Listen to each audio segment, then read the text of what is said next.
السلام علیکم ورحمۃ اللہ وبرکاتہ۔ ناظرین و سامعین، استقبال ہے آپ کا بزم تھانوی یوٹیوب چینل پر۔ ناظرین، آج ہم آپ حضرات کی خدمت میں بانی دارالعلوم دیوبند حضرت مولانا محمد قاسم صاحب نانوتوی نور اللہ مرقدہ کے تعلق سے اہم رپورٹ لے کر حاضر ہوئے ہیں۔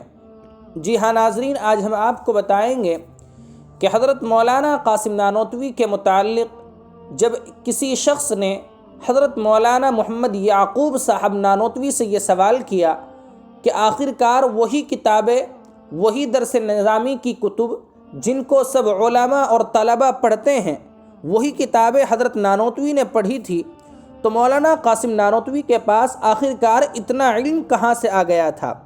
تو حضرت مولانا محمد یعقوب صاحب نانوتوی نے اس اہم علمی سوال کا جواب 5 وجوہات سے دیا ہے۔ فرمایا کہ ان میں کئی چیزوں کو دخل ہے۔ ایک تو یہ ہے کہ حضرت مولانا قاسم نانوتوی طب کے روح سے معتدل مزاج تھے۔ دوسری بات یہ ہے کہ ان کو استاذ بڑے کامل ملے تھے، یعنی مولانا مملوک علی صاحب نانوتوی نور اللہ مرقدہ، جن کا علم و فضل کسی سے مخفی نہیں۔ اور تیسری وجہ یہ ہے کہ وہ اعلیٰ درجے کے متقی اور پرہیزگار آدمی تھے۔ اور یہ واقعی بات ہے کہ جو انسان جتنا زیادہ متقی اور پرہیزگار ہوگا، گناہوں سے بچ کر زندگی گزارے گا، تو اللہ تبارک و تعالی اس کے ذہن کو نور نبوت کے لیے کھول دیتے ہیں۔ چوتھی بات یہ ہے کہ ان میں استاد کا ادب بہت زیادہ تھا۔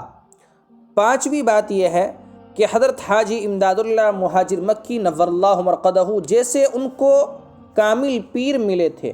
بہرحال یہ 5 وجوہات اور 5 خصائص ایسی تھی جو حضرت مولانا محمد قاسم صاحب نانوتوی نور اللہ مرقدہ کے اندر پائی جاتی تھی۔